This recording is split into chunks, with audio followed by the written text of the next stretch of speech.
Hi everyone, welcome to my YouTube channel E Gurukul academy. आप सभी दोस्तों का तहे दिल से स्वागत है दोस्तों आपके अपने चैनल ई गुरुकुल एकेडमी पे, जिस पे आपने अपना बहुत सारा प्यार दिया और मेरी मेहनत को मोटिवेट किया कि आगे भी वीडियोस इसी तरह सर आप बनाते रहें। बहुत लोगों का डिमांड था दोस्तों कि सर आप ऑनलाइन भी आइए, ठीक है ना। लो, अब मैं ऑनलाइन भी आ गया। तो जो बच्चे ऑनलाइन पढ़ सकते हैं, है ना, वो मेरे से ऑनलाइन भी पढ़ें, ठीक है ना, कोई दिक्कत नहीं है दोस्तों, ठीक है ना। लेकिन जो गार्जियन और पेरेंट्स ये चाहते हैं, है ना, कि नहीं मैं ऑफ़लाइन बच्चे को ज़्यादा प्रीफर करता हूँ, तो वो मुझसे कांटेक्ट कर सकते हैं दोस्तों नीचे दिए हुए नंबर पे एनी टाइम, ठीक है ना। आप हमसे डायरेक्ट बात करिए, है ना। कोई भी बच्चे को कोई भी क्वेश्चन से रिलेटेड प्रॉब्लम हो ना, आप डायरेक्ट फ़ोन कर सकते हैं दोस्तों, है ना। मैं आपको डायरेक्ट सॉल्व करके आपको सारा कुछ बता दूँगा, ठीक है। आइए, जैसा कि पिछले क्लास में हमने बेसिक कंसेप्ट सीख रहे थे about solving numericals problems related to light, और भी कुछ नोट में दोस्तों आप लोग लिखिए, है ना, क्योंकि मुझे इसका ज़रूरत पड़ेगा। ये तीसरा नोट है दोस्तों, है ना। क्या इफ़ भी positive, what does it mean. अगर आप न्यूमेरिकल सॉल्व कर रहे हैं और भी पॉजिटिव आता है दोस्तों, तो आप हमेशा लिखिएगा hence image is formed। मान लीजिए कि पॉजिटिव कहा गया, है ना, मान लीजिए पॉजिटिव आया। पॉजिटिव कहने का मतलब ये हुआ प्लस, मान लीजिए कि प्लस 12 सेंटीमीटर। आपने न्यूमेरिकल सॉल्व कर रहा था, भी का वैल्यू प्लस आया, तो आप कहेंगे कि hence image is formed 12 centimetre behind the mirror, behind the mirror। लेकिन चौथा नंबर में लिखिएगा कि अगर भी का वैल्यू निगेटिव आता है, मान लीजिए -12, तो आप बोलिएगा कि hence image is formed 12 centimetre in front of the mirror. अब यहाँ मिरर कौन सा होगा दोस्तों, वो क्वेश्चन में आपको दिया हुआ रहेगा कि कॉनकेव है या कॉन्वेक्स है। जो रहेगा आप यहाँ कॉनकेव मिरर लिख दीजिएगा, कॉन्वेक्स रहेगा तो आप कॉन्वेक्स मिरर लिखेंगे। सब सिखाऊंगा। आखिर सर आप ये नोट में 3, 4 आखिर लिखवा क्या रहे हैं, तो दरअसल ये मैं लिखवा रहा हूँ आपको इमेज पोजीशन, इमेज पोजीशन, ठीक है ना। और ये भी आपका क्या है दोस्तों, इमेज की पोजीशन ही बताई जा रही है कि अगर आप v का वैल्यू कैलकुलेट कर रहे हैं और अगर v की वैल्यू पॉजिटिव आती है, तो आपको ये लिखना है कि इमेज इज़ फॉर्म्ड, है ना, इतना सेंटीमीटर बिहाइंड द मिरर। और अगर आप v की वैल्यू कैलकुलेट कर रहे हैं और v का वैल्यू अगर निगेटिव आता है, तो आप बोलेंगे कि द इमेज इज़ फॉर्म्ड इतना centimetre in front of the concave mirror, है ना। इन फ्रंट मतलब आगे, बिहाइंड मतलब पीछे, मिरर के पीछे। आप बात समझ रहे हैं ना। क्योंकि न्यूमेरिकल जब आप सॉल्व कीजिएगा ना, तो आपसे वहाँ पे 3 क्वेश्चन पूछे जाएंगे, है ना। फाइंड दी, है ना, image position, nature and size of the image, 3 question, है ना। पोजीशन पूछेगा आपसे इमेज का, नेचर पूछेगा और साइज पूछेगा। तो पोजीशन जब पूछेगा तो आपको बस ये लिखना है। कितने बच्चे या बच्चियाँ ऐसी होती हैं जो v का वैल्यू प्लस 12 सेंटीमीटर लिख के आंसर लिख देती हैं, लेकिन वैसे नहीं करेंगे, क्योंकि बोर्ड में आपका एग्ज़ाम हाफ नंबर कट जाएगा। उसने आपसे पूछा आप बताइए पोजीशन बताइए, तो आपने सिंपली v का वैल्यू कैलकुलेट किया, लेकिन आपने पोजीशन बताया कहाँ, है ना। आपको रिलेट कीजिए कि हाँ, कि इमेज जो है मिरर से इतना आगे बन रहा है या इमेज जो है मिरर से इतना पीछे बन रहा है। अगर ये 4 चीज़ नोटिस किए होंगे, तो अगर आपने वीडियो नहीं देखा है तो वो वीडियो पहले जाइए, जहाँ पे आपको साइन कन्वेंशन लिखाया गया था friends, sign convention for a concave mirror, ठीक है ना। और दूसरा लिखाया गया था कॉन्वेक्स मिरर के लिए भी, है ना। ये दोनों पार्ट मैंने बहुत खूबसूरती से लिखाया था, जहाँ पे आपको ये बताया था कि u जो होता है दोनों में निगेटिव होता है, ठीक है। v जो होता है कॉनकेव मिरर के केस में निगेटिव भी हो सकता है और पॉजिटिव भी हो सकता है, लेकिन v इस केस में तो ऑलवेज पॉजिटिव होगा। फोकल लेंथ ऑलवेज निगेटिव होगा, तो यहाँ भी फोकल लेंथ ऑलवेज क्या होगा फ्रेंड, पॉजिटिव ही होगा, ठीक है। हाइट ऑफ इमेज, ठीक है, इस केस में निगेटिव भी हो सकता है और पॉजिटिव भी हो सकता है, जबकि इसमें height of image always positive होगा। यहाँ पे आपको लिखाया गया था कि height of object always positive होता है, तो यहाँ भी लिखाया गया था कि height of object always positive होता है। बोलिए आप लोग मेरी बातों से सहमत हैं? तो जो स्टूडेंट इस वीडियो पे डायरेक्ट आ रहा है ना, उनसे काइंडली रिक्वेस्ट है माय फ्रेंड कि आप मेरे ई गुरुकुल एकेडमी के प्लेलिस्ट में जाएं, वहाँ से बारी बारी से प्रॉपर तरीके से नोट्स बनाते हुए यहाँ तक आए। हो सकता है कि अगर आप ये डायरेक्ट वीडियो देख रहे हैं तो बहुत सारी बातें आपको समझ नहीं आएगी और मेरा सारा मेहनत बर्बाद हो जाएगा फ्रेंड, ठीक है ना। क्योंकि अगर आपको वीडियो पसंद नहीं आएगा तो ऑब्वियस सी बात है मेरा इतना मेहनत करना ही बेकार है। आप समझ रहे हैं ना। तो मैं ये नहीं चाहता कि मैं अगर मेहनत कर रहा हूँ तो मेरा मेहनत वेस्ट चला जाए, वो किसी स्टूडेंट का काम नहीं आए हमें, बल्कि मैं ये चाहूँगा कि नहीं, मैं जो मेहनत कर रहा हूँ उसका रिटर्निंग मेरे स्टूडेंट को मिले, आप सबको मिले।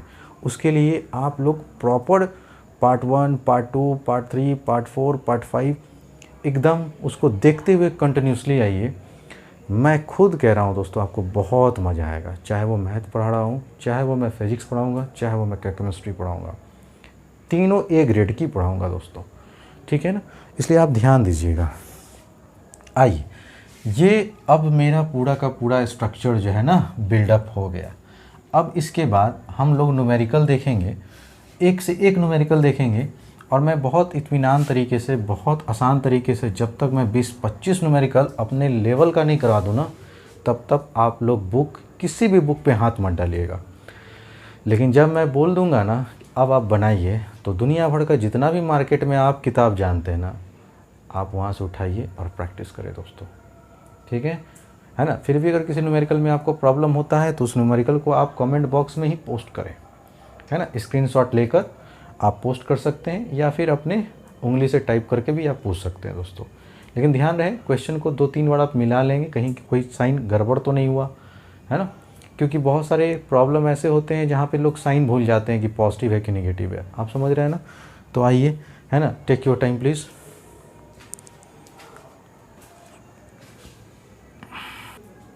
आइए फ्रेंड, 5वां नोट में लिखिएगा आप कि सर अगर भी मेरा पॉजिटिव आता है तो क्या हम इससे नेचर पता कर सकते हैं क्या? तो हम बोलेंगे yes sir, exactly, why not, है ना। If v comes to be positive then nature of image is virtual and erect.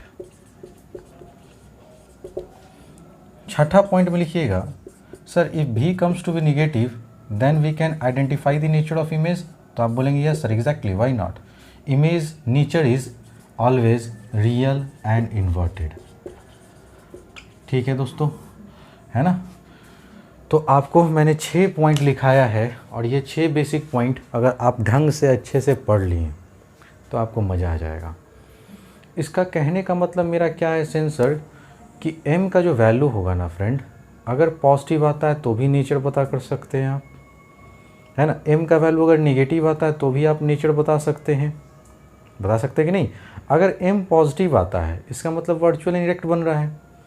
ठीक उसी तरह से अगर भी पॉजिटिव आता है तो भी वर्चुअल एंड इरेक्ट इमेज बनेगा दोस्तों। उसी तरह से जैसे कि m का वैल्यू अगर आप कैलकुलेट कर रहे हैं मैग्नीफिकेशन का, अगर वो निगेटिव आता है तो आप तुरंत बोल देते हैं सर रियल एंड इन्वर्टेड बनेगा नेचर इसका। और दूसरे तरफ आप v को भी देख के आप बोल सकते हैं, अगर v आप सॉल्व कर रहे हैं और v का वैल्यू अगर निगेटिव आ जाता है तो आप बोल सकते हैं आराम से सर नेचर जो होगा वो रियल एंड इन्वर्टेड होगा। तो आपको मैंने 2 तरीके से किसी भी इमेज का नेचर पहचानना सिखा दिया। एक, on the basis of magnification you can easily identify what is the nature of image, है। अनदर वन, है ना, if you are calculating the value of v and the value of v comes to be positive और negative, then you can easily identify the nature of image also. If v comes to be positive, nature of image is virtual and indirect. If v comes to be negative, nature of image is real and inverted. Hope you guys all understand what I am right now telling you. ठीक है ना। तो take your time please.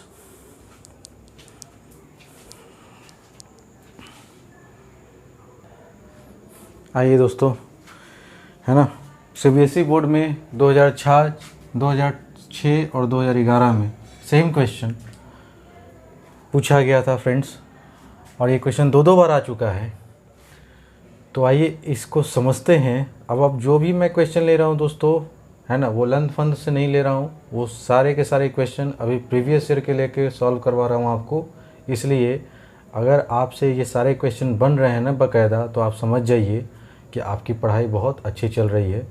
और अगर आप exam में बैठेंगे तो आपको same question, same data, same value, या हो सके वैल्यू चेंज कर दे, ठीक है ना, लेकिन क्वेश्चन का पैटर्न यही रहेगा दोस्तों। तो ये क्वेश्चन CBSE 2006 एंड 2011 में पूछा गया था। आइए इसको सॉल्व करते हैं। देखिए, कभी भी कोई न्यूमेरिकल आए ना तो आप हड़बड़ाएं नहीं। सबसे पहले मेरी एक बात याद रखिएगा, कोई भी न्यूमेरिकल आए तो आपको करना है क्या चीज़, पहले from the starting till and आप पूरा पढ़ेंगे क्वेश्चन, शुरुआत से लेके अंत तक पहले एक बार आप रीड कर लीजिए और वहाँ पहले खोजिए। क्या खोजना है आपको, you have to find out which kind of mirror is given inside the question. किस तरह का मिरर का जिक्र किया गया है आपके प्रश्न में, ठीक है। अगर आपके क्वेश्चन में कनकेव मिरर है तो आप उसको अंडरलाइन कीजिए। क्यों, क्योंकि तभी तो जादू होगा। आइए कैसे देखते हैं। मेरे थिंकिंग क्या है कोई भी न्यूमेरिकल सॉल्व करने का, मैंने पढ़ा an object of 5 centimeter in size is placed at 20 centimeter, है ना, ये 20 सेंटीमीटर है दोस्तों, 20 centimeter from a concave mirror. आया ना कनकेव मिरर, हम इसको अंडरलाइन किए। और focal length 15 centimeter. At what distance from the mirror should a screen be placed to get the sharp image, also calculate the size of the image, है ना। ये मैंने एक बार रीड किया थॉरली। अब मेरा रीड करने का मेन इंटेंशन क्या था, मिरर पकड़ना कि मिरर कैसा है। तो आपने पकड़ा मिरर क्या है, कनकेव। आप तुरंत यहाँ पे लिखिएगा गिवन, ठीक है। सारा डेटा आप कनकेव का याद रखिए। सर यू तो आएगा, वी भी आएगा, एफ भी आएगा, है नहीं, और एच ओ दिया हुआ है। देखिए क्या दिया, एन ऑब्जेक्ट ऑफ 5 सेंटीमीटर, मतलब एक ऑब्जेक्ट है जिसका हाइट कितना है 5 सेंटीमीटर इन साइज, मतलब एच ओ दिया हुआ है। और हाइट ऑफ ऑब्जेक्ट ऑलवेज क्या होता है दोस्तों, positive. Focal length concave mirror है, निगेटिव, है ना। भी का साइन हम लोग डिसाइड नहीं कर सकते हैं, लेकिन यू क्या होता है, निगेटिव। आपने ये 3 साइन कन्वेंशन तुरंत मार दिया बस कनकेव मिरर के बेसिस पे, क्योंकि मैंने अभी जस्ट लिखा था कि कॉनकेव मिरर में साइन कन्वेंशन क्या था और कॉन्वेक्स मिरर में क्या था।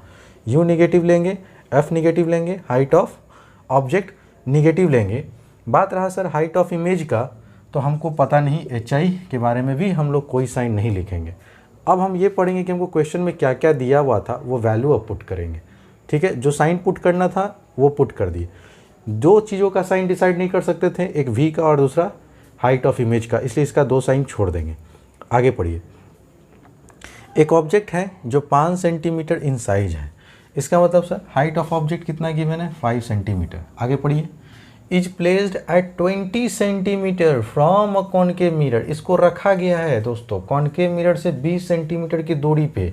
तो दूरी जहाँ आएगा, जहाँ भी ये वर्ड है प्लेस्ड है, तो ये आप समझ जाइएगा कि ये u का वैल्यू दिया हुआ है, ठीक है। जिन बच्चों का वीक है ना इंग्लिश, कोई दिक्कत नहीं है दोस्तों, न्यूमेरिकल सॉल्व करने से मतलब है। तो जो खराब से भी खराब या कमज़ोर से भी कमज़ोर बच्चे, वो भी सीख जाएंगे कि प्लेस्ड मतलब ऑब्जेक्ट डिस्टेंस।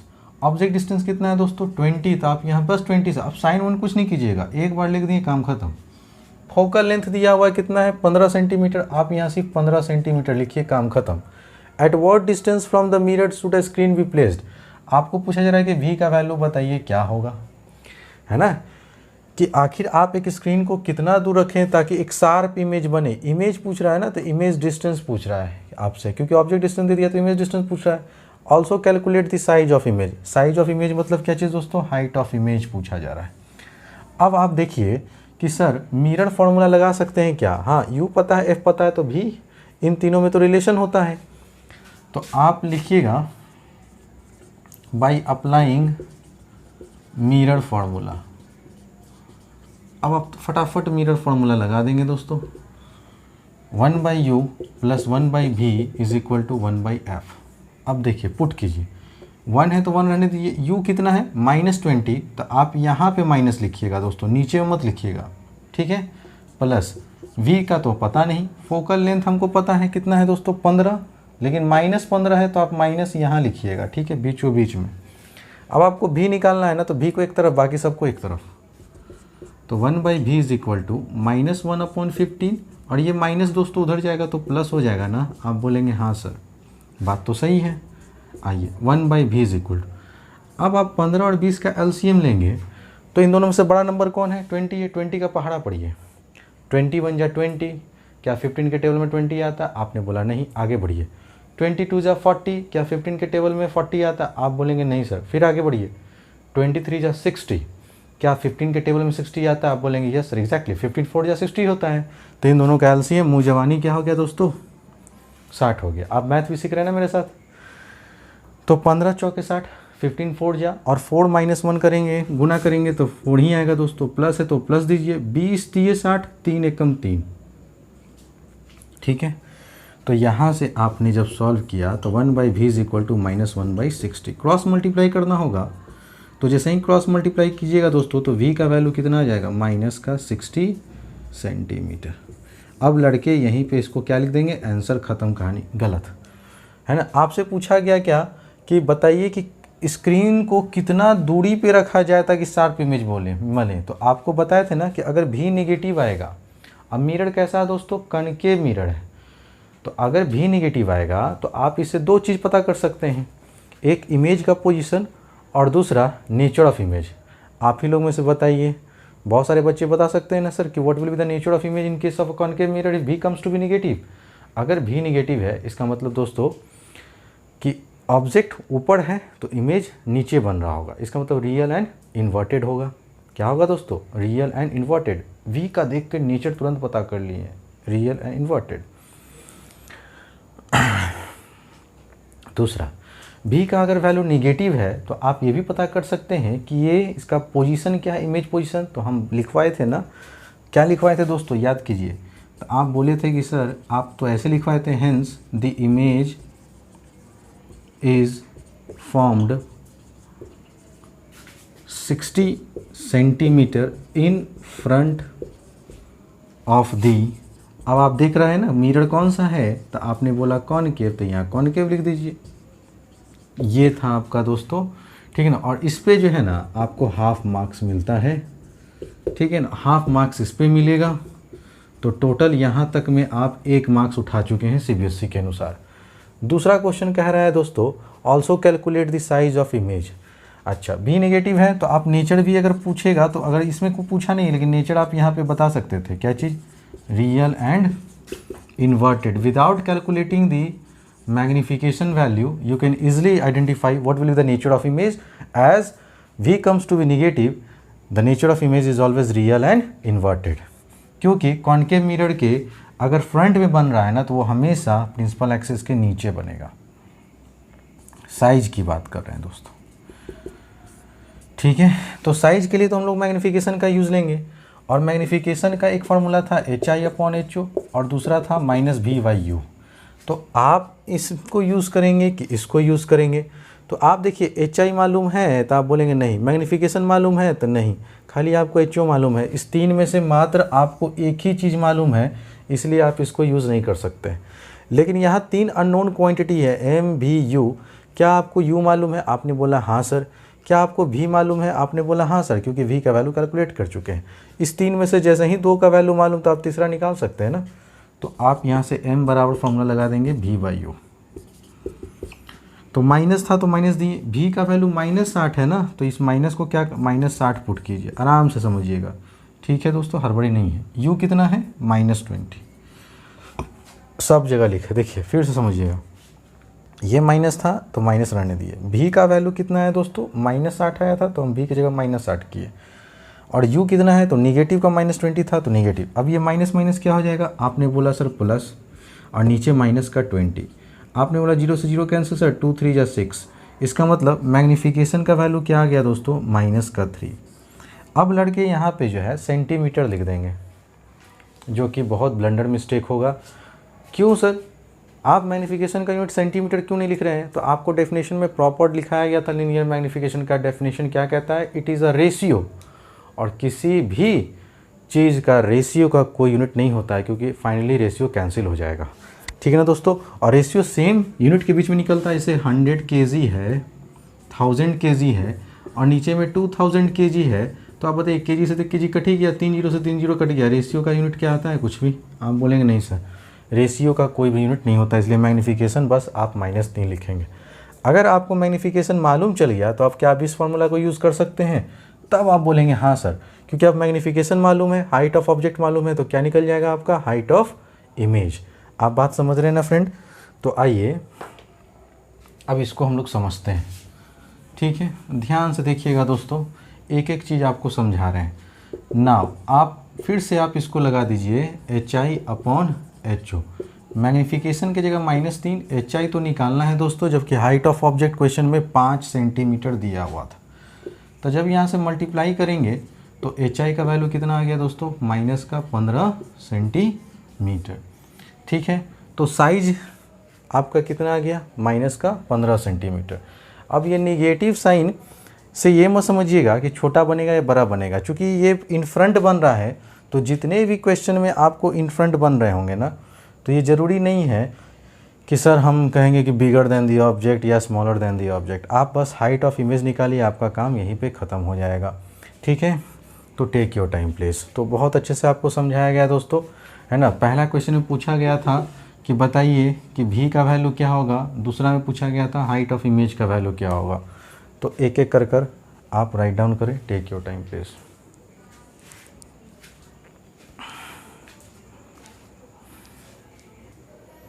देखिए दोस्तों, आपको बताया गया था कि सर अगर हमसे इस क्वेश्चन में नेचर पूछा जाता तो हम भी के वैल्यू देख के बता दिए कि नेचर क्या होगा, रियल इन्वर्टेड। दूसरा आपको बोला गया था कि अगर आप मैग्नीफिकेशन का वैल्यू कैलकुलेट करते हैं और ये अगर नेगेटिव आता है तो भी आप कह सकते हैं कि इमेज क्या बनेगा, रियल एंड इन्वर्टेड बनेगा। दोस्तों उम्मीद करता हूँ कि आपको बहुत अच्छे से समझ में आ गया होगा। आइए हम लोग अब दूसरे क्वेश्चन की तरफ बढ़ते हैं, ठीक है फ्रेंड्स। तो 1 मिनट के लिए क्वेश्चन लिखने दीजिए मुझे।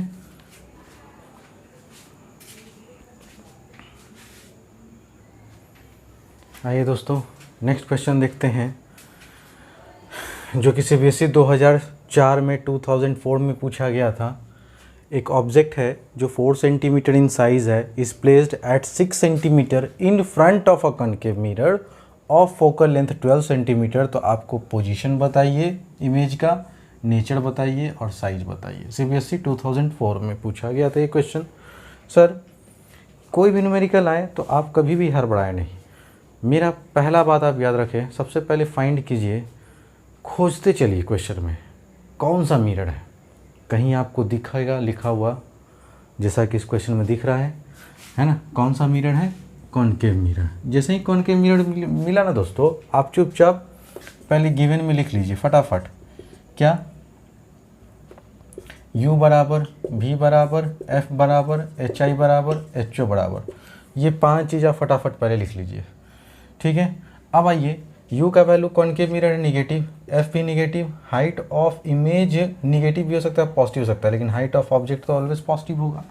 V और HI का केस छोड़ देंगे, क्योंकि हमको नहीं पता कि V निगेटिव है कि पॉजिटिव है। लेकिन अगर आप ध्यान से पढ़ें तो कहा जा रहा है क्या चीज़, कि N object of 4 centimetre in size, मतलब हाइट ऑफ ऑब्जेक्ट कितना है दोस्तों, तो आपने बोला 4 सेंटीमीटर। इज प्लेस्ड मतलब आपको बताया गया था कि सर ये ऑलवेज ऑब्जेक्ट डिस्टेंस को रिप्रेजेंट करता है, तो आपने लिखा 6 सेंटीमीटर। ऑफ फोकल लेंथ कितना है दोस्तों, 12 सेंटीमीटर। तो आपको पोजीशन बताना है, नेचर बताना है, साइज ऑफ द इमेज बताना है, ठीक है। तो आइए हम लोग सबसे पहले लिखेंगे by applying mirror formula. Mirror formula we have, ठीक है। तो सबसे पहले लगाएंगे 1/u plus 1/v is equal to 1/f, ठीक है फ्रेंड्स। यहाँ तक कोई दिक्कत, आपने बोला नहीं सर। अब इस फार्मूला में जो जो वैल्यू दिया हुआ है वो पुट कीजिए। u कितना है, तो आपने बोला 6, लेकिन माइनस है तो आगे लिखेंगे। अच्छा, v नहीं मालूम है, फोकल लेंथ तो मालूम है आपको कितना है, माइनस का 12 है, तो आप 12 यहाँ लिखिए और माइनस बीचों बीच लिखिए, ठीक है। अब देखिए कितने बजे नीचे में लिख देते हैं तो गड़बड़ा जाते हैं कि क्या लिखें क्या नहीं लिखें, इसलिए मैं बोलता हूँ देखिए एक बात मेरा जीवन में याद रखिए, है ना। अगर 2/3 है आप माइनस यहाँ नीचे में लिखिए, अगर 2/3 है मन करे तो ऊपर में लिखिए, और अगर 2/3 है तो एग्जैक्टली बीच में लिखिए। तीनों का सेंस एक ही आता है दोस्तों, ठीक है ना। इसलिए कभी भी कोई कमज़ोर बच्चे गड़बड़ाएंगे नहीं कि सर निगेटिव नीचे में है। अरे नीचे में रहे कोई दिक्कत नहीं है, ओवरऑल 2/3 -2/3 कहलाएगा, या ऊपर में है तो भी -2/3 कहलाएगा, और मिड में रहे तो भी -2/। 3 कहलाएगा। उम्मीद करता हूँ दोस्तों आपको समझ में आ गया होगा। चलिए अब भी निकालना है ना, तो इसको एक तरफ रखिए, बाकी सबको एक तरफ। तो -1/12 और ये माइनस उधर गया तो दोस्तों प्लस हो गया, ठीक है। तो 1/v। अब आप बोलेंगे सर 12 और 6 का एलसीएम लेंगे तो इन दोनों नंबर में से बड़ा नंबर कौन है, तो आपने बोला सर 12 है। तो 12 का आप पहाड़ा पढ़िए, 12 बन जा 12, क्या 6 के टेबल में आता है 12, तो आप बोलेंगे हाँ सर आता है। तो 12 ही एलसीएम हो गया। 12 से इसको डिवाइड कीजिए, एक बार में एक जो आया -1 से गुना कीजिए तो -1, प्लस है तो plus.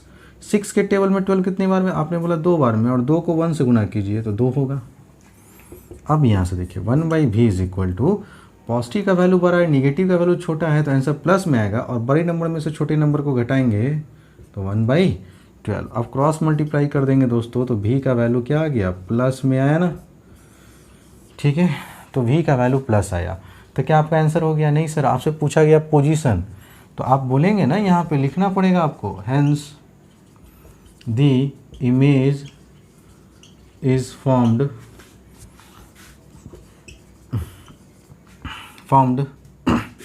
12 centimetre behind the concave mirror. अब देखिए बहुत सारे बच्चे को होगा प्रॉब्लम, सर बिहाइंड कैसे होगा, इन फ्रंट क्यों नहीं कहें।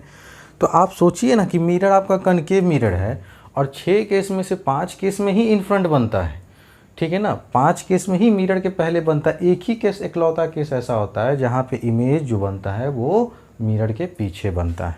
और वो केस कौन सा था दोस्तों, फिर से आप देख लीजिए कि अगर ये मेरा कनकेव मिरर है और ये पोल है, ये मेरा फोकस है और ये मेरा सेंटर ऑफ कर्वेचर है, और यहाँ पे ऑब्जेक्ट को रखें, ठीक है ना, ये पास किया और यहाँ से इसको ऐसे ले गए, वापस लौटा, और इसको जब आगे की ओर बढ़ाएं, इसको जब आगे की ओर बढ़ाएंगे तो इमेज बनेगा ना दोस्तों।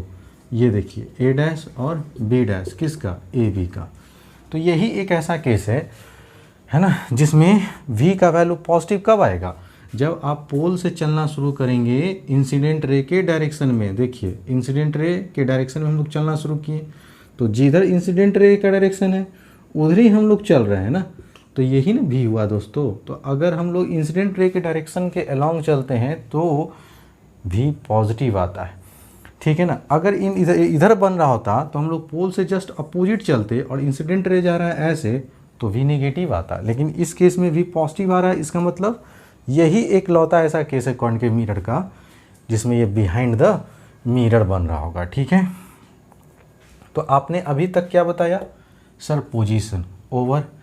अच्छा सर v का वैल्यू पॉजिटिव आया तो आप तुरंत यहाँ नेचर भी बता सकते हैं। तो नेचर में क्या लिखेंगे दोस्तों, अगर यहाँ नहीं दिखेगा तो आप लोग यहाँ पे लिख सकते हैं, चाहे यहाँ लिख दीजिए। नेचर जो होगा दोस्तों, यहाँ डैश दे के लिखिएगा नेचर में। v पॉजिटिव है तो देख रहे हैं ना, अपराइट है, वर्चुअल एंड इरेक्ट है, तो वर्चुअल एंड इरेक्ट बनेगा सर, ठीक है। यहाँ तक भी ख़त्म। अब आइए साइज की बात करते हैं, नेचर की बात हो गई दोस्तों, है ना। तो हम लोग किसी भी ऑब्जेक्ट का इमेज का नेचर या तो v के वैल्यू v के साइन से पता कर सकते हैं। अगर v का साइन पॉजिटिव है तो आप कहेंगे वर्चुअल एंड इरेक्ट है in case of concave mirror. अगर v का साइन नेगेटिव आता तो आप कहते रियल एंड इन्वर्टेड इमेज होता, पांचों केस में से कोई भी एक केस हो सकता है, ठीक है। और दूसरा, आप नेचर पता करने के लिए मैग्नीफिकेशन का भी यूज़ कर सकते हैं, नहीं। तो आइए पहले हम लोग साइज ऑफ इमेज निकालते हैं। अब आप मेरे पास एक बात बताइए कि हम लोग मैग्नीफिकेशन पढ़ चुके हैं सर कि HI/HO होता है। पहले एकदम आराम से, रटना नहीं है दोस्तों, समझना है। क्या मैग्नीफिकेशन मालूम है, आप बोलेंगे नहीं। क्या HI मालूम है सर, HI तो निकालना है। तो दो अननोन क्वांटिटी है ना, तो क्या आप इसको लगा सकते हैं अभी, आप बोलेंगे नहीं सर इसको तो नहीं लगा सकते हैं अभी, ये तो गलत बात है। 3 में से कोई भी 2 मालूम होना चाहिए, यहाँ तो 2 अननोन है। तो अब आप ये फार्मूला ना लगाइए। तो अब मैग्नीफिकेशन का दूसरा फार्मूला लगाएंगे, m = -b/u, ठीक है। अब आप देखिए क्या आपको v मालूम है, तो आप बोलेंगे हाँ सर मालूम तो है। पहले माइनस है तो उसको माइनस को सही रखिए, v की जगह पे +12 है तो आप प्लस लिखिए, u की जगह पे कितना है -6 तो आप -6 लिखिए, माइनस से माइनस कैंसिल, 6 2 = 12। तो आपका मैग्नीफिकेशन का वैल्यू 2 आया। क्या सेंटीमीटर लिखेंगे आप, नहीं ना सर, मैग्नीफिकेशन एक रेशियो होता है और रेशियो का कोई यूनिट नहीं होता है। बस +2। अब आप देखिए कि मैग्नीफिकेशन का भी वैल्यू प्लस में आ रहा है, और आपको 6 नोट्स में से एक इम्पॉर्टेंट नोट में ये भी बोला गया था कि on the basis of sine of magnification you can easily identify the nature of image formed by A spherical mirror. तो चूंकि यहाँ पे मैग्नीफिकेशन प्लस है, तो इसका मतलब आप कह सकते थे ना कि नेचर जो होगा सर वो वर्चुअल एंड इरेक्ट होगा, है ना। अब अगर आपके पास मैग्नीफिकेशन आ गया ना, तो अब आप मैग्नीफिकेशन का दोबारा से यूज़ कीजिए हाइट के रिस्पेक्ट में। तो m बराबर HI/HU, m की जगह पे आप यहाँ पे 2 पुट कीजिए। हाइट ऑफ इमेज निकालना है, जबकि हाइट ऑफ ऑब्जेक्ट दिया हुआ था 4। तो यहाँ से जब आप हाइट ऑफ इमेज निकालेंगे तो 4 2 जा, आपने बोला 8 सेंटीमीटर। हाइट ऑफ इमेज देखिए दोस्तों पॉजिटिव आया, है ना। पॉजिटिव कब आएगा? जब ये प्रिंसिपल एक्सिस के ऊपर बनेगा। आप समझ रहे हैं ना। तो हाइट ऑफ इमेज यहाँ देख लीजिए प्रिंसिपल एक्सिस के ऊपर बन रहा है, इस वजह से हाइट ऑफ इमेज क्या आया? पॉजिटिव आया। नहीं तो साइज ऑफ इमेज इस केस में आपको साफ साफ दिख रहा है कि सर हाईली मैग्नीफाइड होगा। नहीं तो आप यहाँ पे लिख देंगे साइज इतना,